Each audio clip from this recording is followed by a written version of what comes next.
Jika engkau bertanya kepada mereka, siapa yang menciptakan mereka? Mereka pasti akan menjawab, Allah. Maka bagaimana mereka dapat dipalingkan dari beribadah kepada Allah, dari mentauhidkan Allah, mengesahkan Allah dalam beribadah kepada Allah Tabaraka wa Ta'ala? Dalam ayat yang lain Allah tegaskan, "Qul," katakan kepada mereka, hai Muhammad, "May yarzuqukum minas samai wal ard, amman yamliku as-sam'a wal absar, wa man yukhrijul hayya minal mayyit, wa yukhrijul mayyita minal hayy, wa man yudabbirul amr, fasayaquluna Allah, faqul afala tattaqun." Katakan, siapakah yang memberikan rezeki kepada kamu dari langit dan bumi? Atau siapakah yang telah memberikan kepada kamu, yang kuasa menciptakan pendengaran dan penglihatan pada kamu? Dan siapakah yang mengeluarkan yang hidup dari yang mati, mengeluarkan yang mati dari yang hidup? Dan siapakah yang mengatur sekalian urusan ini, segala urusan ini? Mereka akan menjawab, Allah. Maka kenapa mereka tidak mau bertakwa kepada Allah? Katakan, faqul afala tattaqun.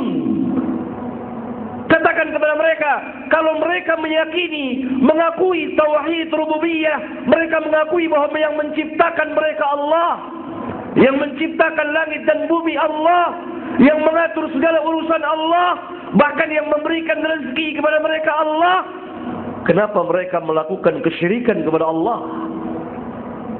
Kenapa mereka tidak sujud dan rukuk hanya kepada Allah? Sebagaimana yang Allah perintahkan, ya ayyuhan nasu ubudu rabbakumul ladzi khalaqakum wal ladzina min qablikum la'allakum tattaqun. Wahai manusia, beribadahlah kepada Rabbmu yang telah menciptakan kamu dan menciptakan orang-orang yang sebelum kamu, agar supaya kamu bertakwa, bertauhid kepada Rabbul Alamin.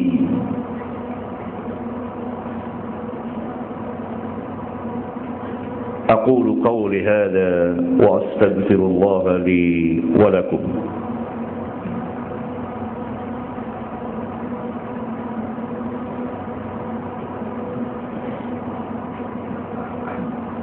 الحمد لله حمدا كثيرا طيبا مباركا فيه كما يحب ربنا ويرضى، والصلاة والسلام على النبي الرحمة وعلى آله وأصحابه ومن اتبعهم بإحسان إلى يوم الدين، وبعد. Sidang Jumat yang saya muliakan, dari khutbah yang pertama kita mengetahui bahwa orang-orang musyrikin pada zaman Nabi, mereka membuat berhala, patung dengan tangan-tangan kotor mereka, patung-patung yang tidak bisa berbicara dan mendengar, yang tidak bisa memberikan manfaat dan mudarat. Mereka tidak meyakini bahwa patung-patung itulah Tuhan mereka yang menciptakan langit dan bumi. Tidak, sama sekali tidak. Karena ketika ditanya, mereka mengakui bahwa yang menciptakan langit dan bumi Allah, yang menciptakan mereka adalah Allah. Tetapi kenapa Allah tetap mengatakan mereka kufur, mereka syirik, mereka kafir, tempat mereka di neraka Jahannam? Karena mereka tidak bertauhid dengan tauhid yang kedua dan ketiga. Tauhid yang kedua, tauhidul ubudiyah, mengesahkan Allah di dalam beribadah kepada Allah. Hanya kepada Allah kita beribadah, sesuai dengan apa yang Allah syariatkan melalui perantara para nabi dan rasulnya, yang diakhiri dengan kenabian Muhammad alaihi wassalatu wassalam. Tauhid ubudiyah inilah yang memisahkan mana mukmin, mana kafir, bahkan mana mukmin yang bertauhid dan mana mukmin yang telah dimasuki, yang telah mengerjakan sebagian kesyirikan. Ketahuilah bahwa syirik ada dua dalam Islam. Syirkul akbar, syirik besar yang dapat mengeluarkan seseorang dari Islam.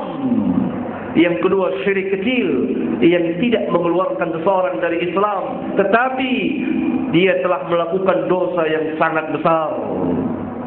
Syirik besar misalnya seseorang mendatangi kuburan tertentu. Sebagaimana di negeri kita begitu banyak kuburan yang didatangi pada waktu-waktu tertentu. Kaum muslimin sebagiannya meminta kepada mereka dan sebagai mereka jadikan sebagai perantara penghuni kubur itu. Penghuni kubur itu mereka jadikan sebagai perantara untuk memohon kepada Allah. Bahkan ada kalanya mereka langsung meminta kepada orang-orang yang telah mati itu, kepada Syekh Abdul Qadir Jailani. Bahkan mereka menyeru, ya Syekh Abdul Qadir Jailani, tolonglah saya. Ya Syekh Fulan, tolonglah saya. Ini semua adalah syirkul akbar, syirik besar yang dapat mengeluarkan kita dari Islam. Kalau sekiranya kita telah tahu hukumnya dan paham. Syirik kecil, saya ambil contoh, walaupun dosanya besar. Karena seseorang melakukan dosa yang paling besar adalah ketika seseorang menyekutukan Allah Tabaraka wa Ta'ala. Saya ambil contoh yang sering dilakukan oleh kaum muslimin. Mereka memakai jimat. Jimat ini diyakini untuk mendatangkan manfaat dan menolak mudarat. Kalau mereka meyakini jimat ini umumnya dipakai untuk mendatangkan manfaat dan menolak mudarat. Kalau mereka meyakini bahwa jimat inilah yang memberikan, mendatangkan manfaat atau menolak mudarat, maka mereka telah kufur kepada Rabbul Alamin. Karena dengan sendirinya mereka telah menandingi Allah Subhanahu wa Ta'ala dengan jimatnya itu. Kalau dia meyakini bahwa jimat itulah sebagai pelaku yang memberikan manfaat dan menolak mudarat atau bahaya dari mereka. Orang pakai jimat macam-macam, ada cincin, ada kalung dan lain sebagainya, ada keris yang digantung setiap malam Jumat dicuci dan seterusnya. Ini dapat mengakibatkan seseorang syirik besar kalau dia meyakini bahwa jimat itulah yang sebagai pelakunya yang mendatangkan manfaat, menolak mudarat.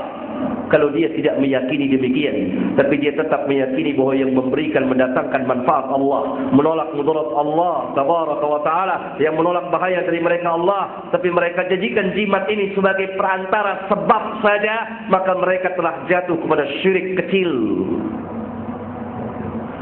Perbedaannya tipis sekali.